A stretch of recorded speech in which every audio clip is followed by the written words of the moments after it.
സംസ്ഥാനത്ത് ഇന്നും നാളെയും റേഷൻ ഇല്ല. റേഷൻ വ്യാപാരികളുടെ 48 മണിക്കൂർ സമരം ഇപ്പോൾ നടക്കുകയാണ്. കടകൾ പൂർണ്ണമായും അടച്ചിട്ടിരിക്കുകയാണ്.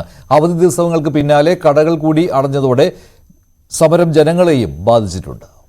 കടകൾ അടച്ചുള്ള റേഷൻ വ്യാപാരികളുടെ സമരം തുടരുകയാണ്. 48 മണിക്കൂർ സമരത്തിനാണ് ആഹ്വാനം ചെയ്തിട്ടുള്ളത്. തിരുവനന്തപുരത്ത് രക്തസാക്ഷി മണ്ഡപത്തിന് മുന്നിലാണ് വ്യാപാരികൾ ഇപ്പോൾ സമരവുമായി മുന്നോട്ട് പോകുന്നത്. എന്തൊക്കെ ആവശ്യങ്ങളാണ് മുന്നോട്ട് വയ്ക്കുന്നത്?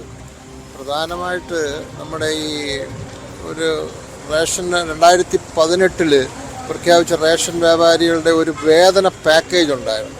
ആ പാക്കേജ് 6 വർഷത്തിന് മുമ്പ് പ്രഖ്യാപിച്ച പാക്കേജ് ഇപ്പോൾ തീരെ അപര്യാപ്തമാണ്. അപ്പോൾ അത് അടിയന്തരമായിട്ട് ആ പാക്കേജ് പുതിയതായിട്ട് നമുക്ക് ഒരു 10-30,000 രൂപയെങ്കിലും ഒരു റേഷൻ വ്യാപാരിക്ക് കുറഞ്ഞത് ലഭിക്കത്തക്ക വിധം പാക്കേജ് പരിഷ്കരിക്കണമെന്നുള്ളതാണ് ആദ്യത്തെ ഒരു ഡിമാൻഡ്. പിന്നീടുള്ള ഡിമാൻഡ് എന്ന് പറഞ്ഞാൽ ഈ KTPDS ആക്ട് എന്നും പറഞ്ഞ റേഷനിങ് ആക്ട് എന്നതുപോലെ 2021 KTPDS ആക്ട് ഉണ്ടായിരുന്നു. സെൻട്രൽ ഗവൺമെൻറ്, അത് കേരള ഗവൺമെൻറ്റാണ് അത് തന്നെ രൂപകൽപ്പന നടത്തിയത്. അപ്പോൾ ആ KTPDS ആക്ടിൽ റേഷൻ വ്യാപാരികൾക്ക് ദോഷകരമായി ബാധിക്കുന്ന പല കാര്യങ്ങളുമുണ്ട്. അത് ഞങ്ങളുമായി ചർച്ച ചെയ്ത് അതിന് വേണ്ട മാറ്റങ്ങൾ വരുത്തണമെന്നുള്ളൊരു അഭ്യർത്ഥന ഗവൺമെൻറ്റിൻ്റെ മുന്നിൽ വെച്ചു. മൂന്നാമതായിട്ട് ഏറ്റവും പ്രധാനമായിട്ട് ഈ 2019 കാലഘട്ടത്തിൽ, കോവിഡിൻ്റെ കാലഘട്ടത്തിൽ ഈ ലോകത്ത്, കേരളത്തിലെ, ഇന്ത്യ മഹാരാജ്യത്ത് ജനങ്ങളെല്ലാം വീടും കടയും അടച്ച് അകത്തിരുന്നപ്പോഴും ഞങ്ങൾ ഈ പൊതുജനങ്ങൾക്ക് വേണ്ടി സാധനം വിതരണം ചെയ്യാൻ വേണ്ടി റോഡിൽ ഇറങ്ങിയിരുന്ന് അരി വിതരണവും മറ്റു വിതരണവും പാക്കറ്റ് ഈ ഫ്രീ ആയിട്ടുള്ള പാക്കറ്റ് എടുത്തു കൊടുക്കുന്നതിന് ഞങ്ങൾക്ക് 5 റുപ്യ വീതം സർക്കാർ തരാമെന്ന് പറഞ്ഞതാണ്. അപ്പോൾ അതൊരു 11 മാസ കുടിശ്ശികയായിട്ട് ഞങ്ങളുടെ മുന്നിലുണ്ട്. ഈ കുടിശ്ശിക തരണമെന്ന് ഞങ്ങൾ ഹൈക്കോടതിയിൽ പോയി. ഹൈക്കോടതി നിർദ്ദേശം ഗവൺമെൻറ്റിന് കൊടുത്തു. ഹൈക്കോടതി നിർദ്ദേശം റേഷൻ വ്യാപാരിക്ക് അനുകൂലമായിട്ട് വന്നപ്പോൾ സർക്കാർ അത് അപ്പീൽ സുപ്രീം കോടതിയിൽ പോയി.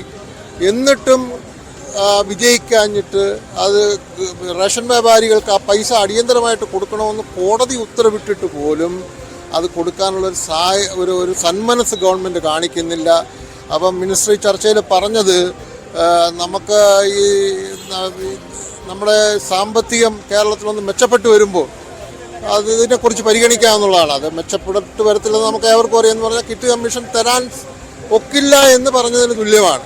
അപ്പോൾ ഇത്തരത്തിലുള്ള അടിയന്തരമായിട്ടുള്ള കാര്യങ്ങളൊക്കെ ആരോപിച്ചിട്ട് നമ്മുടെ വേതന പാക്കേജ്, KTPDS ആക്ട് പരിഷ്കരിക്കുക, പിന്നെ അതുപോലെ തന്നെ ഈ പറയുന്ന കിറ്റിൻ്റെ കമ്മീഷൻ, വേറെ എന്തോരെണ്ണം, ക്ഷേമനിധി വളരെ മോശമായി. ഞങ്ങൾ 200 റുപ്യ വെച്ചിട്ട് ക്ഷേമനിധി ബോർഡിലേക്ക് അടയ്ക്കുന്നുണ്ട്.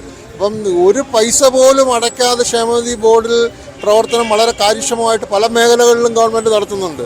ഇത് 200 റുപ്യ വീതം ഞങ്ങൾ ഇടുന്നിടത്ത് ഒരു 10 രൂപ പോലും ഗവൺമെൻറ്റിൻ്റെ ഭാഗത്ത് നിന്ന് ഞങ്ങൾക്കൊരു കോൺട്രിബ്യൂഷൻ ഇല്ല. ഞങ്ങൾക്കത് യഥാർത്ഥത്തിൽ യാതൊരു പ്രയോജനവും ഈ ക്ഷേമനിധി ഉണ്ടാകുന്നില്ല. അപ്പോൾ അത് അടിയന്തരമായിട്ട് അത് പരിഷ്കരിക്കണമെന്നുള്ളൊരു ഡിമാൻഡ് കൂടെ ഞങ്ങൾ വെച്ചിട്ടുണ്ട്. അതിൻ്റെ പേരിലാണ് ഈ 2 ദിവസത്തെ രാപ്പകൽ സമരം. കിറ്റ് കമ്മീഷൻ ഉൾപ്പെടെയുള്ള കാര്യങ്ങൾ ആവശ്യപ്പെട്ടുള്ള സമരം കഴിഞ്ഞ ദിവസങ്ങളിൽ അവധിയായിരുന്നു. പ്രവൃത്തി ദിവസങ്ങളിൽ സമരത്തിലേക്ക് പോകുമ്പോൾ പൊതുജനങ്ങളെ ബാധിക്കുന്ന തരത്തിൽ തന്നെ ഈ പ്രതിഷേധം മാറുന്ന നിലയുമുണ്ട്.